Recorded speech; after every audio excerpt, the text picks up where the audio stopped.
Iranas ką tik užpuolė Azerbaidžaną, šalį, kuri Iraną neseniai vadino draugiška valstybė ir kurioje nėra JAV bazių. Dar blogiau, vienas iš Irano siųstų dronų buvo skirtas pradiniai mokyklai, kai joje dar vyko pamokos. Atrodo, kad artėjant režimo žlugimui, Iranas puola visus. Prieš pasakodami apie Azerbaidžaną, pažiūrėkime, kiek šalių Iranas jau įtraukė į karą. Vienoje pusėje turime Izraelį ir Jungtines valstijas, o kurdų grupės gali greitai prisijungti. Apie prieštaringus pranešimus pakalbėsiu kitame vaizdo įraše. Turime šalis, kurias užpuolė Iranas. Tai apima Azerbaidžaną, Bahreiną, Iraką, Jordaniją, Kuveitą, Omaną, Katarą, Saudo Arabiją, Jaucarą, Turkiją, Prancūziją, Graikiją, Italiją, Nyderlandus, Ispaniją, Jotkatko ir Kiprą. Turime Irano statytinius, vykdančius IRGC nurodymus ir puolančius kitas šalis. Tai Hezbollah, Palestinos islamo džihadas, liaudies mobilizacijos pajėgos ir kiti, glaudžiai bendradarbiaujantis su IRGC. Šis karas taip išsiplėtė, kad Iranas dabar puola bet kurią šalį, net ir tas, kuriuose nėra JAV bazių. Štai pavyzdys. Praėjusią naktį JAV laiku, ryte Irane, Iranas atakavo Nachičevanės oro uostą. Tai Azerbaidžano eksklavas prie Irano sienos. Pažiūrėkite į šią ataką.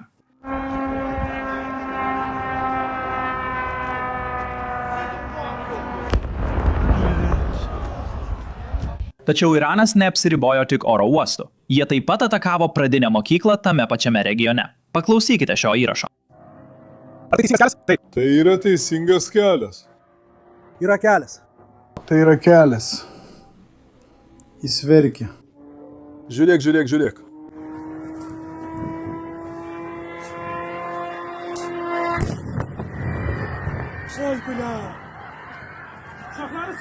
Neturime informacijos, ar mokykla tuo metu veikia, bet pagal fone girdimus vaikų ir žmonių šūksnius, man atrodo, kad ji veikia ir vaikai buvo mokykloje.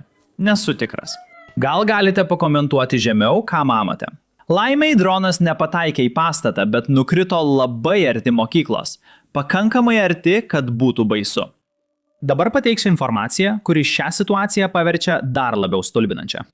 Vakar Azerbaidžano prezidentas lankėsi Irano ambasadoje pagerbti Chamenejaus atminimo ir pareiškė užuojautą dėl nužudyto vyriausiojo lyderio.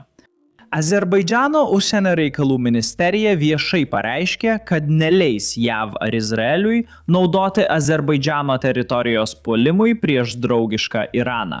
Nepaisant anksčiau buvusios įtampos, Azerbaidžanas Iraną pavadino draugiška šalimi, tačiau Iranas atsako puldamas Azerbaidžano oro uostus ir mokyklas. Remiantis matomų vaizdo įrašų, oro uostui padaryta žala neatrodo didelė, tačiau Irano tikslas nėra sukelti tiesioginę ar fizinę žalą. Irano taikinys – pasaulinė ekonomika, todėl jie smogia oro uostams, pavyzdžiui, Azerbaidžane. Paaiškinsiu priežastis, žvilgtelėkite į žemėlapį. Stebėkite oro eismą tarp Europos ir Azijos. Nuo karo artimuosiuose rytuose visi skrydžiai, anksčiau vykę per Irano oro erdvę, nukreipti per Azerbaidžaną.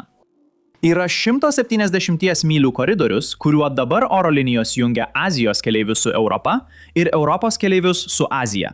Tai reiškia, kad Azerbaidžanas tapo atsarginiu pasaulinės aviacijos maršrutu ir labai svarbiu centru iš esmės pasauliniai ekonomikai, bent jau pasauliniai oro ekonomikai.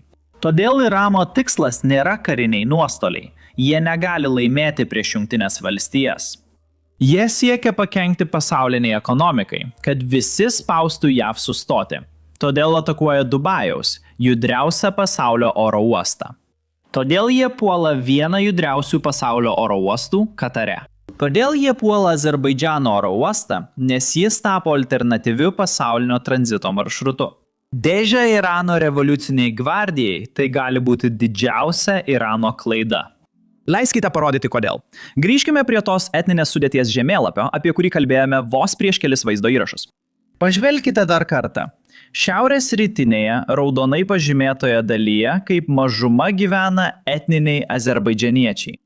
Dėl to tarp šių dviejų šalių jau ilgą laiką tvyro įtampa. Azerbaidžanas jau daugelį metų kaltina Iraną šios gyventojų grupės engimu. Tai turės didžiulę reikšmę tam, kas vyks ateityje. Tačiau prieš pereinant prie to, trumpas prašymas. Paspauskite prenumeratos ir patiktuko mygtukus žemiau. Tai tikrai mums padeda algoritme, ypač turint omenyje, kad Iranas išleidžia daug pinigų savo propagandai internete skleisti. Mes siekiame skleisti tiesą ir kovoti su botais. Paspauskite patiktuką žemiau. Tęsiame. Vakar Irane gyvenanti azerbaidžaniečių bendruomenė kreipėsi į Azerbaidžano prezidentą prašydama apsaugos. Jie teigia, kad padėtis Irane sparčiai blogėja ir rizika kasdien didėja. Todėl jie bijo. Ta diena Azerbaidžano kariuomeniai paskelbta kovinė parengtis. Iš tiesų matėme pranešimų, kad kariai buvo atšaukiami iš atostogų, o jų atostogos iš esmės buvo atšauktos arba sutrumpintos. Iš esmės tai buvo signalas, kad šalis tikisi kažko rimto. Šį rytą Iranas užpuolė. Azerbaidžano atsakas buvo greitas ir griežtas.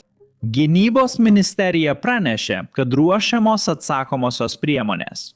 Azerbaidžano prezidentas iš esmės pakartojo tą pačią žinutę viešame kreipimesi į tautą po atakos. Signalas buvo toks, kad skirtingai nei Persijos įlankos šalys, Azerbaidžanas to netoleruos. Tada Iranas bandė atsitraukti. Jie neatsiprašė, tik pasakė, galbūt tai ne mes. Klausykite Irano užsienio reikalų viceministro. Užsienio reikalų viceministrė, ką tik gavome žinią, kad Irano atakos taikiniu tapo Azerbaidžano Nachičevanės oro uostas. Ši informacija mus pasiekė prieš pat eterį. Kokia ten yra tikroji situacija? Ką jūs žinote apie tai, kas įvyko Azerbaidžano Nachičevanės regione? Bismillahirrahmanirrahim. Mes nesitaikome į kaimynines šalis. Apie šį incidentą aš sužinojau iš jūsų. Turi sužinoti informacijos šaltinį ir prigimtį, tada galėsiu pakomentuoti. Labai jums ačiū. Be abejo, tai yra šios Islamo Respublikos politika. Iš tikrųjų, pulti ar taikytis į kaimyninės šalis nebent mūsų priešininkų, būtent sionistinio režimo ir Jungtinių Amerikos valstijų karinės bazės, ten veikia ir yra naudojamos pulti nekaltus žmonės Irano Islamo Respublikoje. Nes mes nuo pat pradžių paskelbėme, kad jei regione yra kokių nors karinių bazių ir jos bus panaudotos pulti Iraną, jei ten bus amerikiečių pajėgų, jas taikysimės. Tokios politikos laikomės. Taigi iš esmės viceministras teigia, kad mes nepuolame kaimininių šalių, tačiau jie užpuolė kiekvieną šalį artimuosiuose rytuose. Manau, taip yra todėl, kad tose šalyse yra JAV bazės. Tačiau net ir tada nėra logiška, kodėl Iranas puola Kiprą. Kipre nėra JAV bazių. Taip pat neaišku, kodėl Iranas dabar puola Azerbaidžaną. Ten nėra vakarų, juo labiau mūsų bazių. Matote, Iranas negali paaiškinti, kodėl puola tiek daug šalių, nes tikrasis paaiškinimas yra terorizmas. Jie siekia didinti skausmą, žudyti civilius ir didinti žalą pasaulio ekonomikai. Iš esmės, Iranas siekia kolektyviai bausti pasaulį, nes jam draudžiama turėti branduolinių ginklų. Kadangi jie negali to pasakyti per nacionalinę ar tarptautinę televiziją, jie kuria melus, kurie netitinka jų veiksmų. Laimiai Azerbaidžanas netiki tuo, ką Iranas bando įpiršti. Po Irano pareiškimo Azerbaidžano pareigūnai greitai sureagavo ir sakė, nors Iranas reiškia pagarbą kaimininių šalių suverenitetui, patvirtinta, kad 4 Irano dronai smogė civiliniai infrastruktūrai ir viduriniai mokyklai.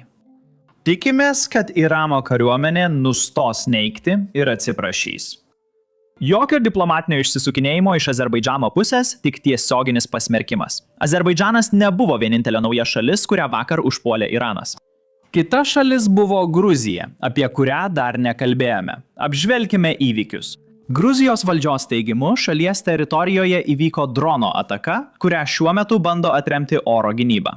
Tai nebuvo atsitiktinis įvykis. Iranas turi konkretų tikslą, kurio siekia. Baku Tbilisio Džeihanų naftotiekis driekiasi iš Azerbaidžano per Gruziją į Turkiją, baigėsi Viduržemio jūroje ir tiekia apie 30% Izraelio naftos.